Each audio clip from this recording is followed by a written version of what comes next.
I want to talk to somebody in charge. You are not fooling anybody when you say political correctness.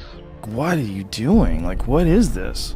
Yeah. This is what caused everything in the first place. Don't you see that? You have no idea what's coming. Before you speak, know that in Sparta, everyone, even a king's messenger, is held accountable for the words of his voice. Now, what message do you bring? Take control. Take control of your city. This is the instrument of your liberation.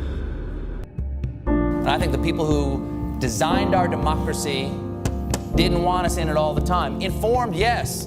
Politicking all the time? I don't think so. Not divided that way.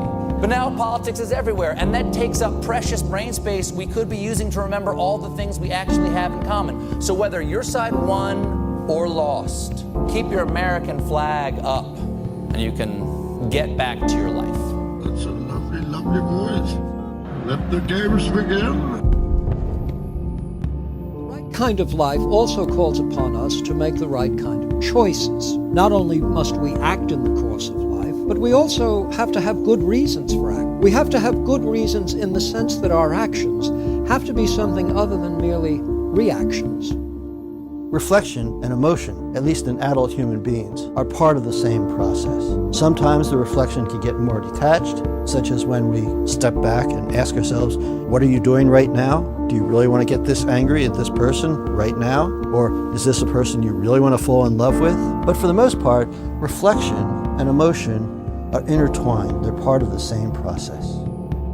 Think of ancient Greek law and the penalties that it would assess for crimes and felonies of a given kind. Now we discover the law that covers hubristic acts. Smith knocks down Jones and proceeds to walk around Jones as a rooster crowing. The penalty for that hubristic element is far graver than the penalty for the assault itself, because in that hubristic act, the assailant is strutting and presenting himself as something special, apart from, superior to, more worthy than the community, the interests of the community. He has sullied the very dignity of a fellow citizen. This makes him a threat to the polis. That's why the penalty has to be so severe. Now, I don't want to affirm life in ancient Athens as what one is supposed to be aspiring to. There were injustices perpetrated, superstitions that ran rampant, conditions that probably no contemporary citizen in a Western democracy would want to accept. At the same time, there was a certain character and tone to life, a kind of integrity in life, the integration of the moral, the political, the social, the biological, and so forth, which we look back to in a most admiring way. Perhaps we romanticize it to some extent, but we know it when we see it. Aristotle knows that each creature enjoys species membership in virtue of having a defining characteristic. The fish with the aquatic life, the bird that flies. That these defining characteristics establish defining tasks for that species. If those tasks are not completed, the species' life is imperiled. What's the defining task we have? In the Greek, the idion ergon, the unique mission. The unique mission, of course, is to perfect ourselves at the level of moral and intellectual virtues, to live in a manner consistent with our very nature, which is the nature of a rational being, but a being that is brought to terms with its own rationality through a flourishing and proper form of civic life. On Aristotle's account, you could not possibly expect a normal psychology to arise within a pathological civic context. You cannot have a bad state and good citizens.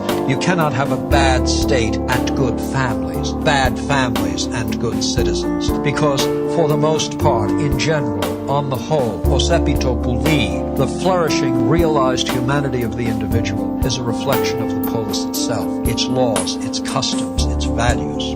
And the most successful of all of the polis was Sparta. Spartans! Prepare for glory! A new age begun. An age of freedom. Yeah, you're strong. Hell yeah. Goddamn nerds. I'm just kidding. We're all part of the tribe. Hey, friends. Damn it. And I'd like to try to end this right now by voting unanimously on a few things that all bring us together. Now, fair warning, some of these are silly. But in the face of something that might strike you as horrible, I think laughter is the best medicine. You cannot laugh and be afraid at the same time. And the devil cannot stand mockery. Now, please, get out there. Kiss a Democrat. Go hug a Republican. Give a libertarian a reach around. I don't care. The election is over. You survived. I hope Good this night. inspirational novel story helps to give you inspiration in your attempts to stop being a regular normal person and to start being a champion instead. Dreams and riches do come true for some people. Take it from me. I'm out. The end.